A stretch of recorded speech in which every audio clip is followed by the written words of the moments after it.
સ્વાગત છે। વડોદરા પાદરા રોડ પર બાંકો કંપની પાસે પૂરપાટ ઝડપે જતી રિક્ષા પલટી ખાઈ ગઈ। 3 થી 4 મુસાફરોનો થયો આબાદ બચાવ। વડોદરા પાદરા રોડ પર બાંકો કંપની પાસે પૂરપાટ ઝડપે જતી રિક્ષા પલટી ખાઈ ગઈ। 3 થી 4 મુસાફરોનો થયો આબાદ બચાવ। વડોદરા પાદરા મુખ્ય માર્ગ પર આવેલી બાંકો કંપનીના પ્રવેશદ્વાર નજીક એક પૂરપાટ ઝડપે પસાર થઈ રહેલી ઓટો રિક્ષા અચાનક પલટી ખાઈ જવાની ઘટના બની હતી। આ અકસ્માત એટલો ગંભીર હતો કે રિક્ષા પલટી જતા તેમાં સવાર 3 થી 4 મુસાફરો રસ્તા પર પંગોળાઈને નીચે પટકાયા હતા।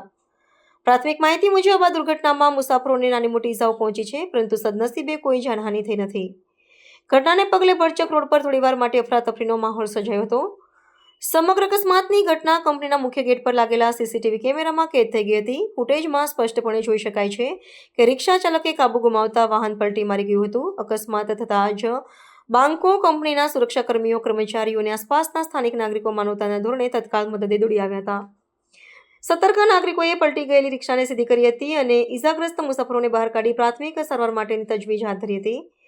અકસ્માતને કારણે વ્યસ્ત ગણાતા વડોદરા પાદરા રોડ પર ટ્રાફિક જામની સ્થિતિ સર્જાઈ હતી। જોકે ઘટનાની જાણ થતાં જ પોલીસ કાફલો તાત્કાલિક સ્થળ પર પહોંચી ગયો હતો। પોલીસે રસ્તા પર એકત્ર થયેલા ટોળાને વિખેરીને વાહન વ્યવહાર પૂર્વવત કરાવ્યો હતો। પોલીસે સીસીટીવી ફૂટેજના આધારે અકસ્માતનું ચોક્કસ કારણ જાણવા અને આગળની કાર્યવાહી હાથ ધરી છે।